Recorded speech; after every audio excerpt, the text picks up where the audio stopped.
capacity does not seem to be keeping up with the demand. I believe that these things will start to calm down before we get into like the real meat of produce. I remember those days, taking it home with you.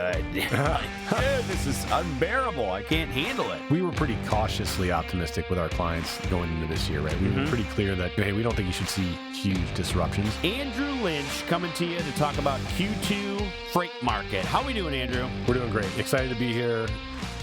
Calling all CPG shippers, truckers, and logistics pros. Welcome to the Truck Yeah Podcast, your ultimate cheat code for smarter shipping, smoother logistics, and dominating the shelf where it matters most. Buckle up. It's time to learn, laugh, and get your freight on. Ladies and gentlemen, welcome back to another episode of the Zipline Logistics Podcast. My name is Jesse Jewett. I am running the show solo today, but I've got a special guest, a recurring guest, founder Andrew Lynch, coming to you to talk about Q2 freight market. How we doing, Andrew? We're doing great. We're doing great. Excited to be here. Really sad to not have Teddy with us to help carry the conversation, but we're gonna power through. We're going to power through. Candidly, we're coming back from a great trade show, Expo West, out in Anaheim, California. Of the 7 folks that went there, 6 of us got something on the flight or at the show. I think there's like 75,000 people there or something like that. I think it's bigger. It's definitely bigger. Not COVID, though, right? Not COVID. That is confirmed. It's varied, which is nice. Everyone's had something a little bit different. I had sinuses. Teddy's got a sore throat. Other people have stomach issues. It's great. But enough of that. The show was awesome. We had a great time. We're talking Q2. We were headed into Q1. I think we predicted some slight upheaval, and woo, it was wild. It got hot. It got hot. Just to recap, we definitely talked about the non-domiciled CDL initiatives heading into kind of the holiday season. We had a great Black Friday as far as consumer spending that was above predictions. And that kind of carried us. The wind was in the sails as far as volumes and lack of capacity was concerned, and right before Christmas and New Year's. And then, as it does, the weather hits in January. And that caused continued disruption. And initially, that's what a lot of folks were talking about in the beginning of January. That like, this is weather. It's going to reset after a week. And it didn't, right? We were seeing rejection rates on a macro level increase. I think most of 2025, it was hovering around 4 to 5%, maybe even less than that. Yes. And has been like that for probably 2.5, 3 years. And it spiked to 10, and then we saw it go to 12, and we saw it spike to 14.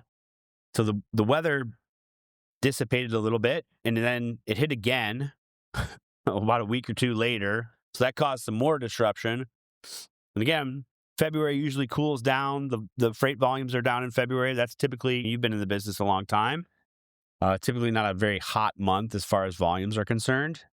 But we started to see that trend increase. A lot of it I think there's differing opinions on where, but most of that was pointing into like the Midwest or the quote unquote Rust Belt, if you will, like a lot of manufacturing, not a lot of imports from what I have read.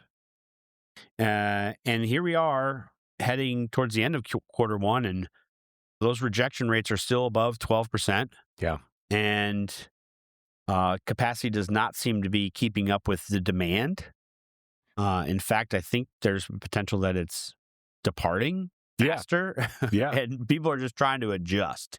And it seems like there might be new and interesting regulations coming down the pipe that'll put even more pressure on the system. Yeah, I don't think it's specifically on our show notes, but the Delilah bill or law, that was a good lesson for me. I don't have a, what was the show, Conjunction Junction, or I'm just a bill. Well, I can't think of it. I don't know why. I can't think of it. What's the show?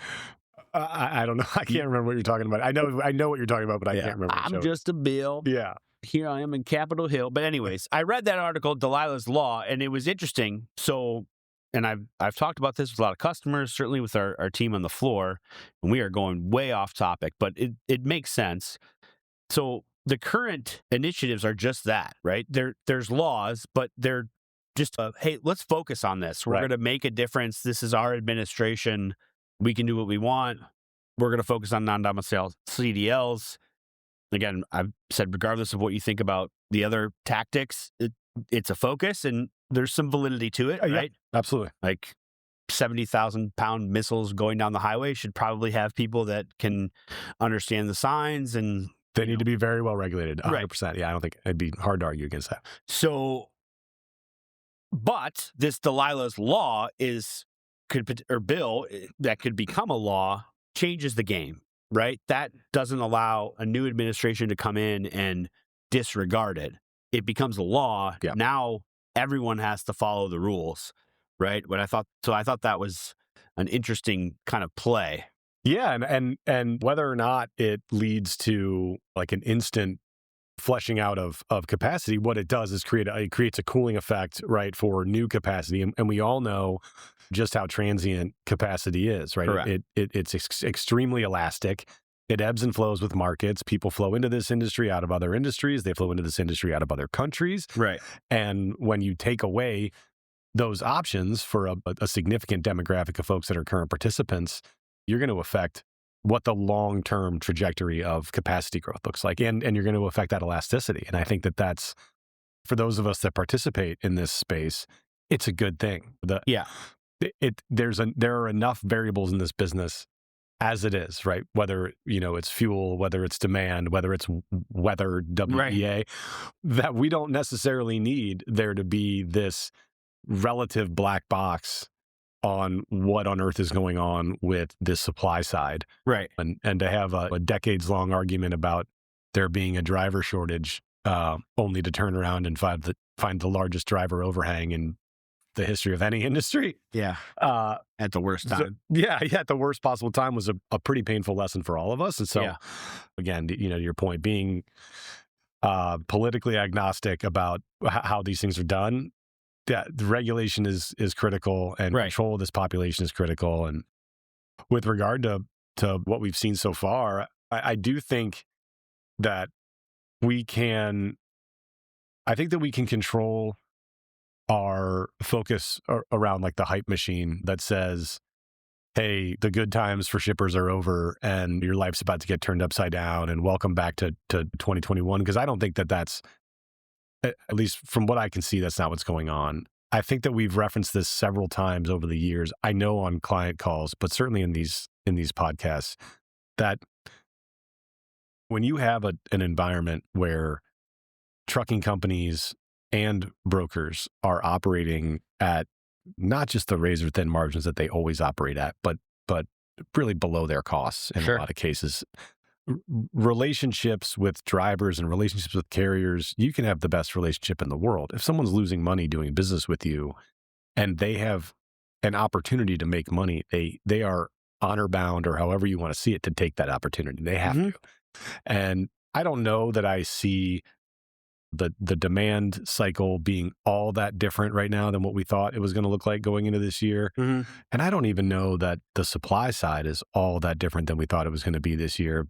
What we have seen really clearly is that when these opportunities to capitalize come up, every single participant has got to do their part to bring home the bacon for their people, for their families, for their employees. And that's just the nature of the space that we're in right now. I do think that we're going to continue to see market improvement. We were pretty cautiously optimistic with our clients going into this year, right? We were pretty clear that, hey, we don't think you should see huge disruptions. A lot of that is because of how they engage with us. Right. They trust us to know that it's service first. Absolutely. And everything else tied for second. And so they're really safe. But I do think that messaging can persist even beyond the confines of Zipline, that you shouldn't, if you've been managing your business the right way and your relationships with your providers the right way, if you have partners, you shouldn't see massive swings in your costs over a long enough timeline. There will be periods where you're going to have a tough week or a tough month because you have to orient towards service. By and large, it shouldn't be like a budget buster year. Yeah, there's it, we definitely have had a podcast about controlling the controllables. Yeah. Excuse me, the folks that do that really, really well, lead time, flexibility, as you said, partnership, consolidation, all those things working together, transparency, et cetera, et cetera. You're absolutely right. That's going to allow a carrier partner like us to develop solutions and again, figure out the best way to move the freight and understand where they can not necessarily cut costs, but get the best bang for the buck, if you will. Yeah, value, right? Yeah. We've always I think we've always emphasized talking about value, not cost, because that's what people, I think, at the end of the day, really, that's what their touchstone is. And unfortunately for us, the last few years have created a marketplace where people could make outlandish promises on the back of not necessarily well vetted networks or not really well vetted processes or well developed processes. And they could keep those promises because it was fish in a barrel, right, to move freight. Yep. I think that you find out who's been swimming naked when the tide goes out, right? And this is one of those times, right? Yeah. And I think that the extent that our partners know how securely tied our trunks have been, but there's going to be challenges ahead for folks that were really playing the game. We're already seeing it. Yeah. Yeah. Definitely. It's timing is everything in this business and a lot of businesses, but it certainly, we're seeing some struggles, and it's market driven in a lot of places. It's when did the RFP go live? What type of conversations are you having? Are you, again, being proactive with your tender rejections or understanding how deep in the routing guide you're going to go? So it's been fun. It's been challenging, but it makes you appreciate the folks who do understand it and who are asking the right questions or are asking the important details on the why and the story of it all versus just being like, what? 1,200 to 1,400? What the heck? WTF? Yeah. Yeah. Well, we were touching on that earlier, and it's funny when I was out on the floor chatting a little bit ago, I was talking to one of our sales guys about just how few people, I think, in the day-to-day decision-making role right now have ever seen a healthy freight market. And, Right. And I by healthy on both sides of that ball, right? Because no one would describe the COVID freight market as healthy. And right, from our seat, it was quite healthy. But right, for most people, it was not. And certainly the last 3 years have been resoundingly unhealthy for everybody, not on the shipper side.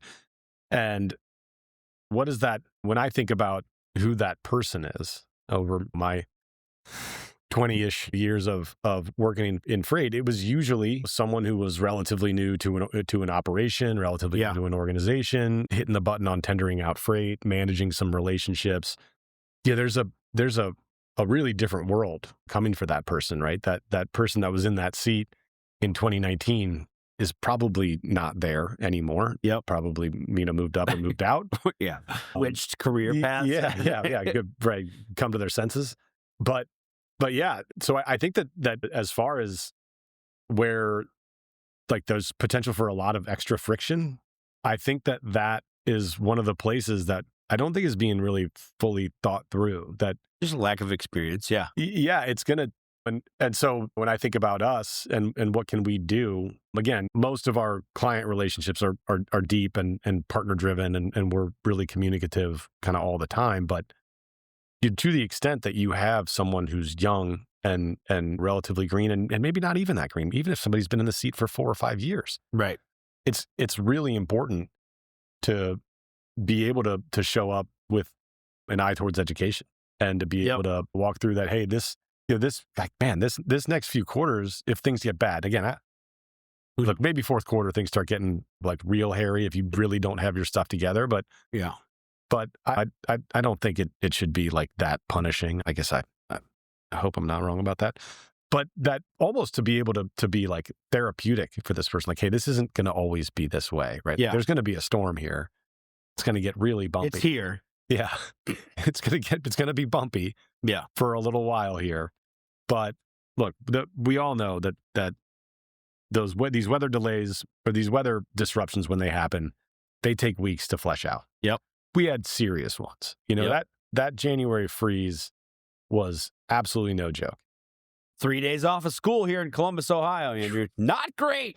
Not great whatsoever for anything. God, what percentage of homes have like freeze damage? It was it was disastrous across the board. And that's a way bigger disruption than it gets felt in the moment.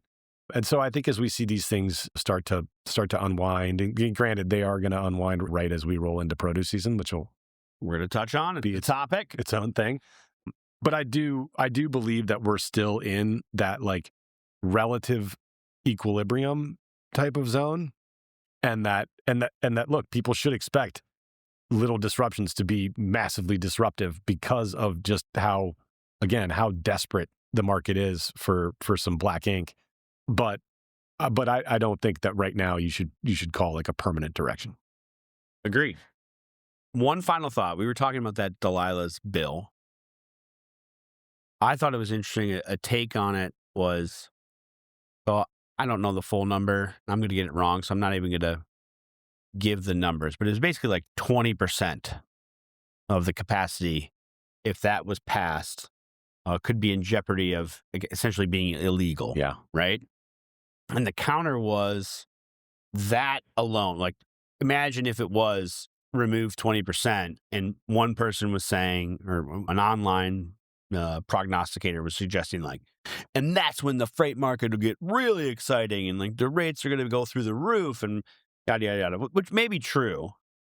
However, like the downside is that allows, similar to what we saw in COVID, the entry of people who aren't trained. Right. Like, again, you got to have a plan in place that, like, it's one thing to say, get rid of all this capacity because they're unsafe or et cetera, or illegal and not allowed to be here, et cetera. But you can't just then replace them with, no, move the training up. Instead of being 90 days, let's make it 47 or whatever. Like, there's some things that you good reference right there. Can't, that shouldn't be taken for granted there. And it's important to, again, let's focus on you're right. Regulation is important and the safety is super important. So like, there's a little bit more to flesh out, and as far as the execution of it, yeah, I thought was important. Well, if you want to terrify yourself, so right, imagine that scenario, right, where we get back to a place where there is a like massive influx of new supply because the rates in trucking are just so attractive, right? And then layer on how much communication and decision-making capacity is being pushed to AI right now, and how focused people are on not touching their freight, which, what a weird thing to be proud of, in my opinion. Yeah. That is what like really frightens me, right? Sure. Is that there is so much discernment happening on the front line with a really good capacity team. Like, and I'm not getting on AI, like, obviously, yeah, we all need to be more efficient. We all need to be more productive. We all need to use the tools to the best of our ability. Yep. But like, there's also like a level of kind of commoditization and ubiquity that happens with some of these tools, where it becomes a have to have. It becomes because everybody else is whatever dropping get left behind. Yeah, and look, if people are going to drop their prices because they're going to claim that their cost base is down, which we all know is bullshit, but then you've got to operate in kind. And I don't want to see the really, really critically important part of this business, that is vetting for quality. Mm-hmm. That just is not very easy for an AI to do, right? Outside of the quantitative. And if I know, Jesse, you were here when CSA scores were a part of, right? When those were required, the data sucks. It's bad. I mean, it's like 10% of carriers have active data. Right. So when it comes to purely using qualitative or quantitative data to qualify a carrier, it's not possible. Right. So you're either talking about losing 20% of the marketplace and then having an influx of carriers that come in, and then only being able to properly vet 4 or 5% of those carriers. Right. So yeah, I do think that it creates a precarious environment. It's a challenge, yeah, for sure. Well, I'm glad we walked through that. Delilah's bill. Yeah, we'll see you in the Q4 2027 update when that actually gets passed. Yeah, and we're all freaking out. Yeah. We're going to head into a typical Q2, right? There's some highlights, some interesting developments in Q2 that are a bit different from other quarters out there. So produce season typically starts in the Southeast. That's mid-spring. We'll call it, I think we used to call it tax day through July 4th, basically. The CVSA Blitz weeks. So there's an international road check in May. That's when those 10% numbers get accomplished in heavy duty. Maybe they jump up to 15, where the enforcers or the Department of Transportation's out on the road verifying our truck drivers are following all the right protocols. And then we do still have some potential weather heading into Q2. We're seeing it again. Columbus, Ohio, classic false flag spring, where hey, it's 60 degrees, let's go, baby. And then 2 days later, it's snowing and freezing. Soul crusher. Yeah. So those are all can be bumpy, right? Yeah.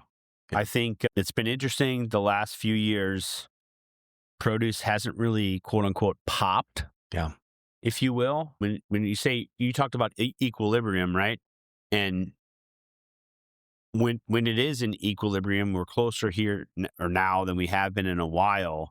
When you do have a 20% increase in outbound Miami reefer loads, okay, that's going to change things, right?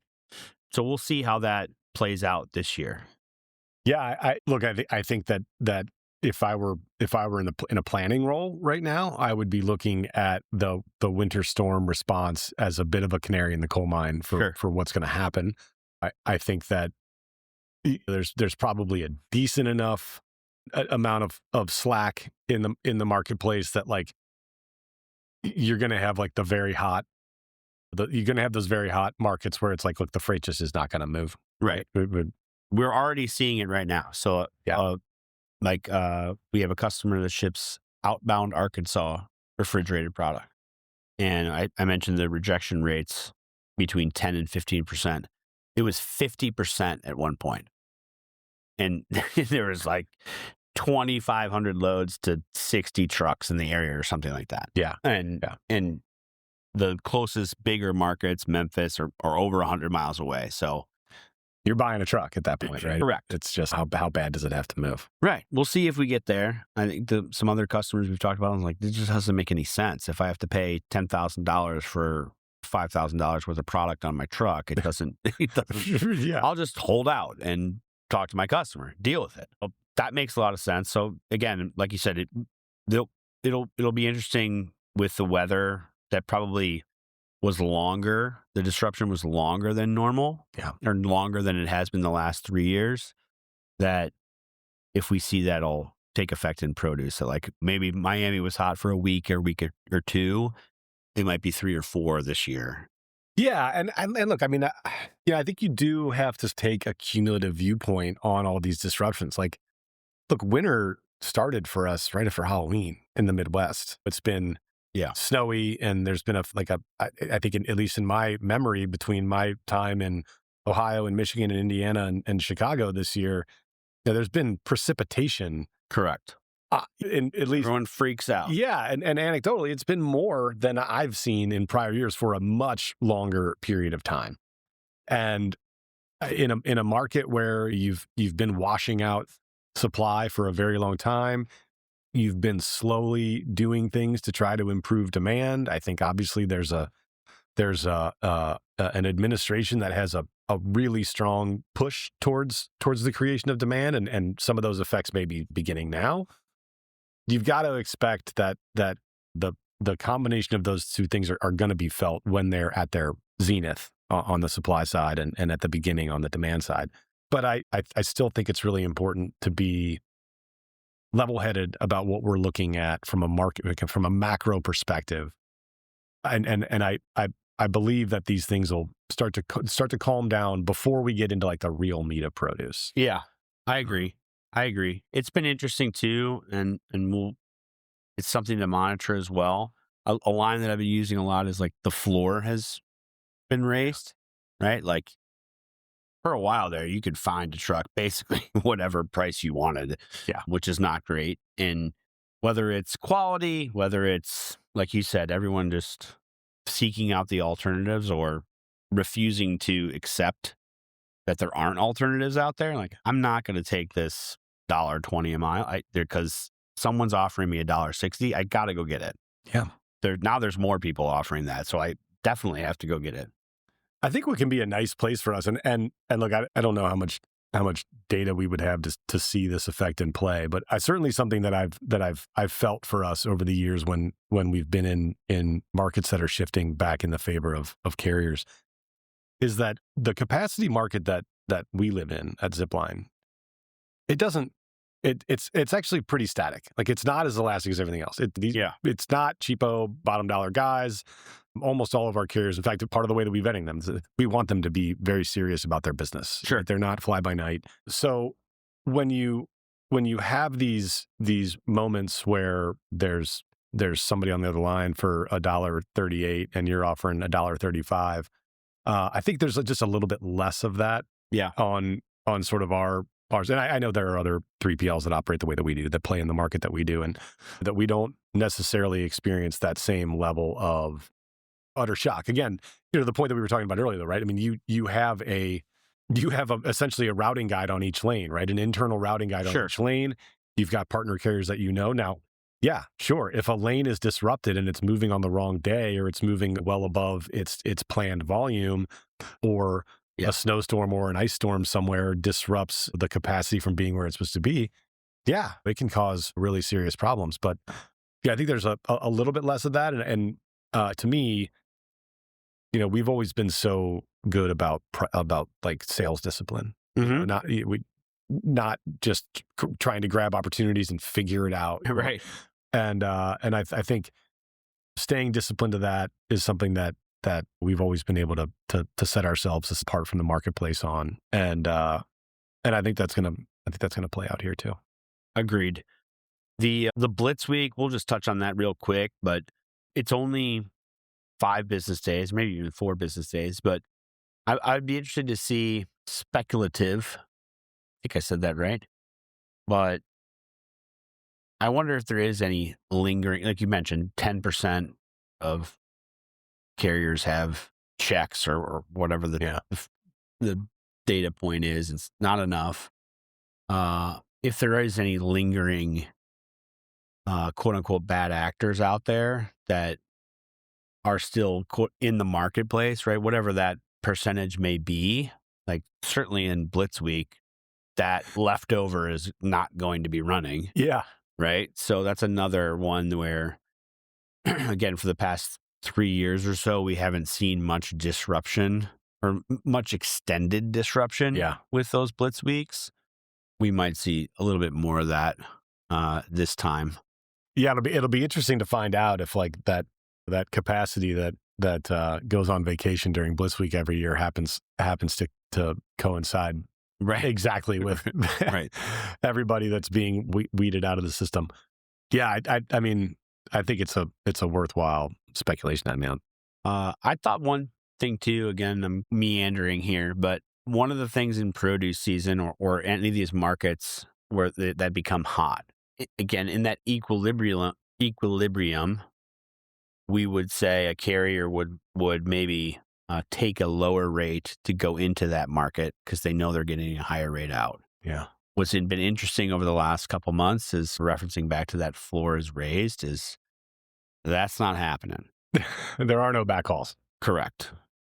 So that's going to be interesting to see again, if you have those spikes, it's not on our show list, but the most recent one is a fuel uptick, right? And some of those are more or less baked into contractual freight. Yeah. But on the spot market, right? Like that's something to consider. I think we had it where it went up 20 cents a mile over a week. Yeah. In a week's time. If you're talking a 2,000 mile run, that's a significant jump that you need to plan for and you need to adjust for. Yeah, and if you think about how far behind sometimes a shipper's routing guide or how if their fuel's updating every Tuesday, Yeah. right? Look, official DOE may update on Tuesday, but like Vlad updated his cost Right. Right. live. Right. Yeah. Oh, saw that. Yeah, it's Yeah. going up. Yeah, we were chatting with Curly and the capacity team out there. Like I always, in my time in the seat in carrier sales, and really even on the customer side, like I liked when fuel was the driver. Just it's one of the few times in this space where everyone knows what's going on. It's like, You would hope. yeah, right. Especially this one. I mean, I would think you'd like to if like you to haven't been paying attention, you'd yeah, like to believe that everyone knows that this There's an issue. Yeah, there's a real issue, yeah, and that it's a global market, and the Correct. the prices go up. But yeah, that's going to be another big story, I think, for the year, possibly positively and negatively. Right now, it's a Yeah. really big challenge, but I and think talk about the floor being raised. It could be, hey, it was 35 cents a mile. It's now 65. Like, get used to it. Like, Yeah. this is it. Yeah. It's not going back. wouldn't it be nice? This is never going to happen because it's not how the world works. But if we saw fuel spike and people set their budgets and then fuel dropped and we just allowed trucking companies to make a living, How about it? that'd be amazing. What a con. We just gave that a shot for a little while. Do you see something to consider for all of our customers and shippers out there? We're going to edit that. I think we have plenty of folks who do understand that. Oh, look, I think most of the folks, again, playing in the consumer space, playing in the space where the performance really, really, really matters. Yeah. Our customers understand this implicitly. They don't. I can't say how many meetings I've had with clients where they're like, "Hey, we don't want your carriers losing money. Like, you're not driving people out of business, are you?" I'm like, no, Yeah. definitely not. But I think as a macro market and industry, it sure would be nice to get people to a place where Everybody wins. or just not one population just loses. Right. No, that's a good call. So let's talk about from like the customer or shipper perspective. I think we've touched on some of the pain points, routing guides being disrupted, costs rising, hopefully gradually, but in some cases, spikes. Do you think there's any advantages right now? Well, look, I think that again, I can only speak to the clients that we work with that have made the decision over the years, over good markets and bad markets, to be partners. And they really, to me, like they really reap their rewards now, right? Like they've been getting positive benefits, right, for 3 years, of course, but like now is really where they reap rewards that the others do not. It really separates them from everybody else. And so if I think about who we represent, brands, manufacturers, folks whose product needs to be on a shelf within reach of a human or a click away from their end consumer in order to capitalize on all of their investment in production and logistics. That, if you've been partner focused and you know that you can keep your shelf space well stocked and you can keep your retailer relationships in a great place at Expo West, I think what's always one of my favorite things is that, like, invariably we have conversations with retailers who are like, "Oh God, we love brands that work with you guys." Yeah. Like it's so nice and refreshing as a buyer or as a person who's got a planogram going to not have to try to figure out what my plan B, plan C, and plan D are for this shelf space that I've promised to this brand, because I know that they have their focus in the right place. And so I think there's a great place for shippers to stand out, and it's to focus your energy on getting your product on the shelf. You nailed it. I think there's a really chance for like eyes to be opened of who is in it for the long haul, pun intended. Who's ready to step up when things get a little more challenging, right? Oh, this guy, he's he's 20% less than you for the last 3 years. He's still nailing it. And then all of a sudden, that person's gone. Yeah. And what are we going to do? Oh, okay. Maybe you were fourth on the routing guide, but you're 99%. Yeah. Let's go. Can you handle more? Can you do this? Can you do that? Yep. Yeah. And listen, if there's advice to be taken for shippers, it's really, if you're evaluating who's a partner and who's not, right? If you don't know yet right now who's a partner and who's not, like that information is going to come at you relatively, probably suddenly. But give your network the opportunity to be disciplined partners. Yeah. Like discipline is the name of the game for really long freight capacity providers or logistics solutions providers.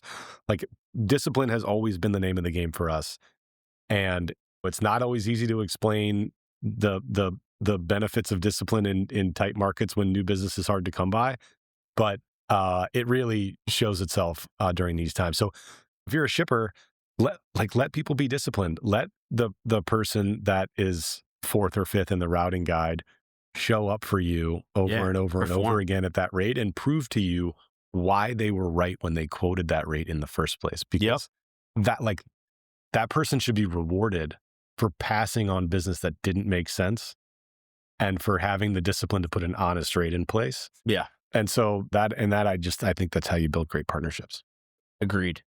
It'll be interesting to see a challenge of, you mentioned folks not being in the seat with these disruptions. Absolutely. I think of just like in the era of cost cutting and seeing, like you said, oh, I can handle this with only 2 people in my operation because I'm at 99% acceptance and da-da-da-da. Well, talk about burnout pretty quickly if those 2 people are now dealing with 20% rejection rates and freights being rolled and reschedules and MABDs are missing, and all of a sudden that 2-person team is fighting fires and desperate for a solution.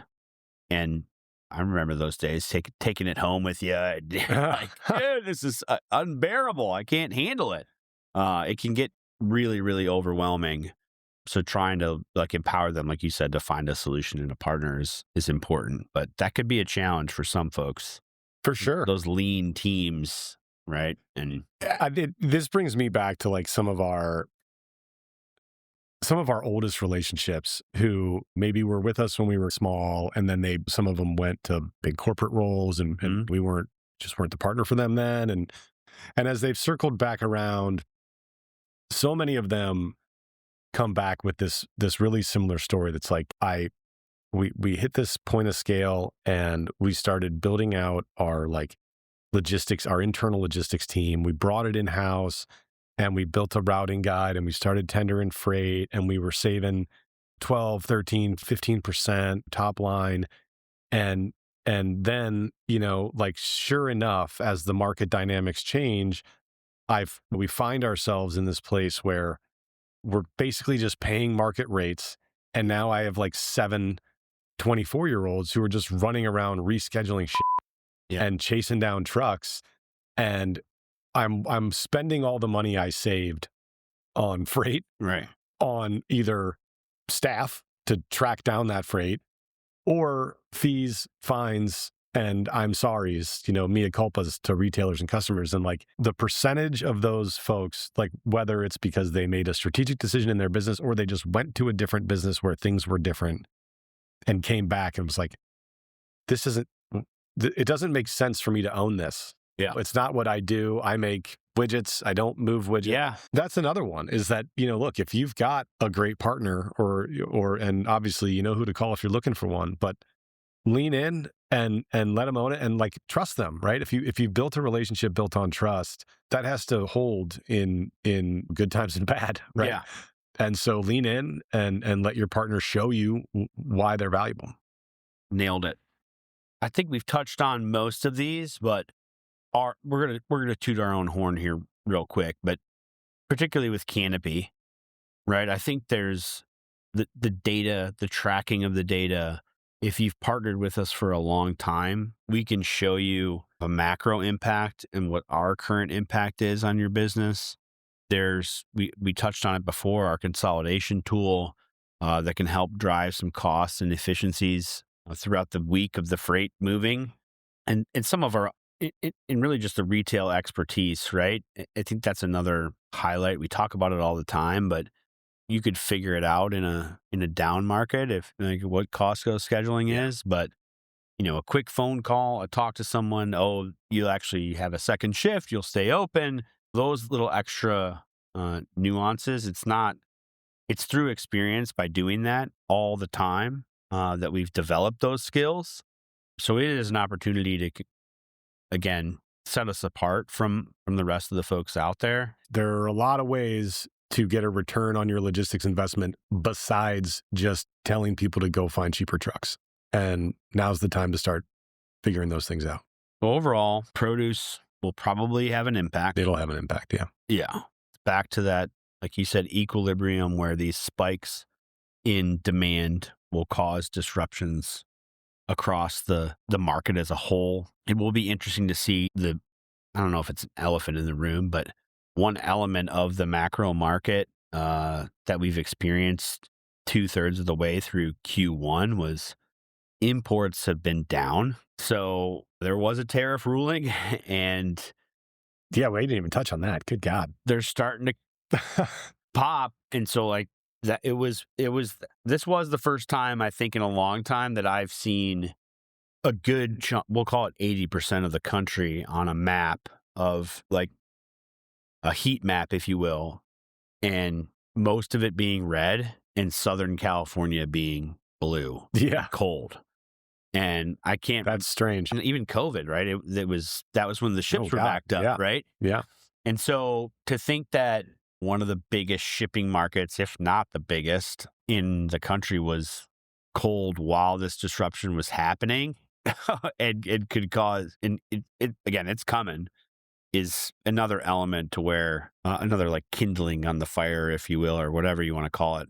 Yeah, are people starting to rush shipments in to try to hit this window where it's like, hey, we're in this 15%. We at least know what the number looks like. Let's go. Is that happening? Rush maybe might be slightly hyperbolic, but increase for sure. I mean, it can kind of only go up, right? That's how low it was. Yeah. It was low, like historically low, and it's starting to creep. Yeah, well, certainly. If that layers in on top of Nogales, it's going to be dicey. Yeah, but as usual, you can call 888-GO-ZIPLINE if you want to talk about this or other things. We'd love for our listeners to leave us a 5-star review on Spotify or Apple. We're going to have our quarterly update blog post in the show notes. Appreciate you stopping by. Thanks for having me. This might be our longest one ever. It was great seeing you. Thank you. As always, Truck Yeah. We'll see you next time.